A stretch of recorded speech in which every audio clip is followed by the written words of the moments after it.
Vous êtes droitier ou gaucher? Gaucher. Sûr, parce que vous marquez aussi le droit. Ouais, je suis plus gaucher. Et les pénaltys, vous les tirez pas du droit? Si. Pourquoi? Parce que je tire mieux du droit. Une bonne fois pour toutes, tu préfères tirer du droit ou tirer du gauche? Tirer du droit. Ah, c'est mieux, tu vois, tu calmes mieux. Plus de force. Parce que le pied gauche, on sait jamais. Hein. Ça peut aller là-bas. Ça peut aller en lucarne. Hein. Salut les gars, j'espère que vous allez bien. Comme d'habitude, avant d'aller plus loin, n'hésitez pas à vous abonner, à liker, ça me paraît un grand plaisir et surtout, ça donne toujours de la force. La plupart des gens ne le savent pas, mais franchement, faire des vidéos, c'est vraiment quelque chose de très compliqué, de très difficile. Donc, n'hésitez pas à vous abonner vraiment et à donner de la force, ça fait toujours plaisir. Donc, aujourd'hui, on va parler d'Ousmane Dembélé. Je ne sais pas si vous suivez les actualités, hormis la qualification du PSG finale de la Ligue des Champions. Suite à cette qualification, beaucoup de gens, j'ai pas compris pourquoi ils se sont mis à foutre le bordel, notamment à Paris, ils se sont mis à casser, à brûler. Bref, je vois pas quelle est la liaison entre la victoire et le fait de casser. En tout cas, c'est dommage de gâcher cette fête par tous ces dégâts, toutes ces dégradations. Aujourd'hui, nous, on va se concentrer sur le vrai sujet qui est Ousmane Dembélé. Le PSG est déjà champion de Ligue 1. Et là, le PSG, dans quelques jours, va jouer la finale de la Coupe de France. Et le 31 mai, parce que tout le monde attend la finale de Ligue des Champions. Du coup, suite à ça, Luis Enrique a dit simplement à tous ses cadres, Ousmane Dembélé, Marquinhos, en tout cas tous les cadres du PSG, voilà, de se reposer, de prendre quelques jours de repos. Parce que quand même, la saison était intense, hein, et la saison n'est pas finie non plus. Parce qu'après la Ligue des Champions, 14 juin, ils ont, comment dire, la du monde des clubs. Il y a aussi les échéances avec l'équipe nationale qui arrive. Luis Enrique a trouvé normal de dire à ses cadres, reposez-vous, comme ça vous serez en forme pour jouer face à l'Inter. Mais les gars, vous savez quoi? Ousmane Dembélé a dit non, moi il ne veut pas me reposer, j'en veux pas de tes 4 jours de repos, moi je veux venir à l'entraînement, je vais m'entraîner. C'est ça la mentalité de gagnant. Ousmane Dembélé a tout compris. Dans la vie, il y a un temps pour se reposer, il y a un temps pour faire la fête, il y a un temps, mon ami, il faut travailler. Et là, ce n'est pas le temps de se reposer. Justement, c'est quand tu te mets à te reposer, c'est quand tu baisses ta garde que là, tu vas, comment dire, retrouver ton ancien niveau où, comment on dit, chasse le naturel et revient au galop. Ousmane Dembélé a dit simplement non, moi je vais continuer à venir à l'entraînement, je vais continuer à jouer. Et j'aime cette mentalité, je kiffe cette mentalité et c'est ce qu'il faut pour être un grand gagnant. Et surtout, je pense que Ousmane Dembélé a compris que là, il fait sa meilleure saison. En tout cas, pour lui, c'est l'opportunité d'avoir le ballon d'or. Si vraiment il n'a pas cette année le ballon d'or, franchement, ça sera compliqué dans les années à venir. Parce que là, il a quasiment tout gagné. La Coupe de France, la Ligue 1 s'est pliée, c'est en finale de la Ligue des Champions. Et là, en fait, il a fait une saison remarquable. On lui reprochait de ne pas marquer des buts. Il a marqué plusieurs buts, il a été décisif. Bref, c'est une saison où vraiment, le Ballon d'Or, je crois qu'il est même premier.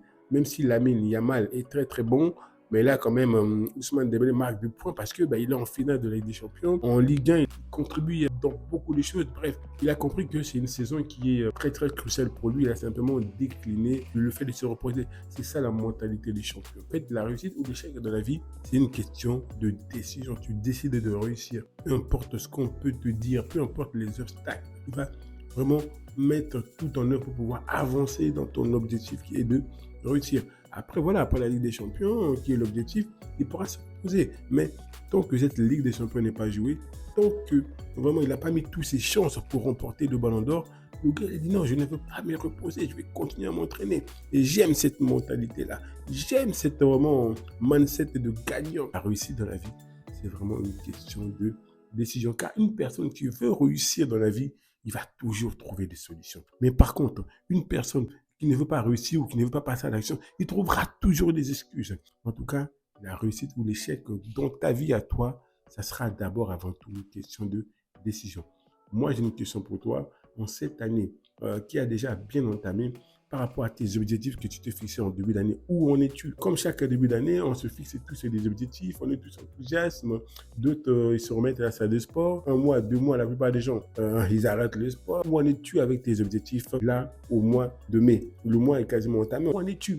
Est-ce que tu as passé à l'action? Est-ce qu'au moins tu es en mouvement? Parce que l'année n'est pas encore finie, ça trouve ton objectif et il te faut toute une année pour l'atteindre. Mais est-ce que tu es en mouvement par rapport à tes objectifs? Où en es-tu? Tu as peut-être décidé d'être une meilleure personne. Quand tu regardes ta version à toi aujourd'hui par rapport à janvier, où en es-tu? Est-ce que tu es toujours la même personne? Est-ce que tu es toujours au même niveau? En tout cas, j'ai hâte de savoir en cette année 2025, où en es-tu? Est-ce que tu es toujours dans les mêmes délires? Est-ce que tu es toujours dans le même schéma qui te rend triste, malheureux? Où en es-tu? Vous savez les gars, quand ma vie a réellement changé, Et quand j'ai commencé vraiment à m'écouter moi-même, à rester focalisé sur moi-même, à rester focalisé sur mes objectifs. Ce que les gens peuvent penser, dire, mon ami, le jour où je commençais vraiment à en avoir rien à foutre, le jour où je commençais vraiment à être focus sur moi, c'est là que ma vie a réellement changé. C'est un peu ce que Jean-Claude Van Damme me disait. En fait, quand tu te concentres sur toi, sur les bruits qu'il y a à l'intérieur de toi, c'est là que tu vas trouver que tu as une paix.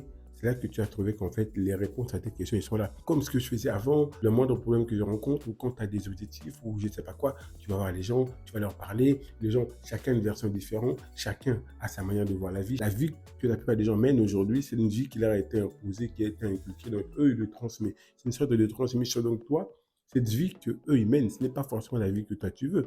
Tu es peut-être appelé à accomplir de grandes choses. Tu n'es pas appelé à être un mouton qui suit. Tu es appelé à être un aigle, à voler de tes propres ailes, à apporter du changement dans cette société. Voilà pourquoi je dis que le vrai changement dans ta vie aussi, peut-être même par rapport à tes objectifs, viendra quand réellement tu vas écouter ton cœur. Quand tu vas apprendre à écouter ton cœur, quand tu vas te questionner, quand tu vas rester focus sur toi, quand tu vas commencer à te foutre du regard des autres, du jugement des autres, de ce que peuvent penser les autres.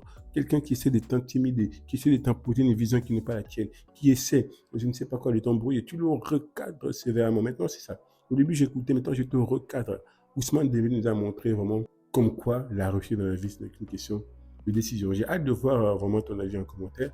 Ce sera tout pour cette vidéo. N'hésite pas à t'abonner, à liker. Moi, je te dis les gars, à la prochaine vidéo. Ciao, ciao.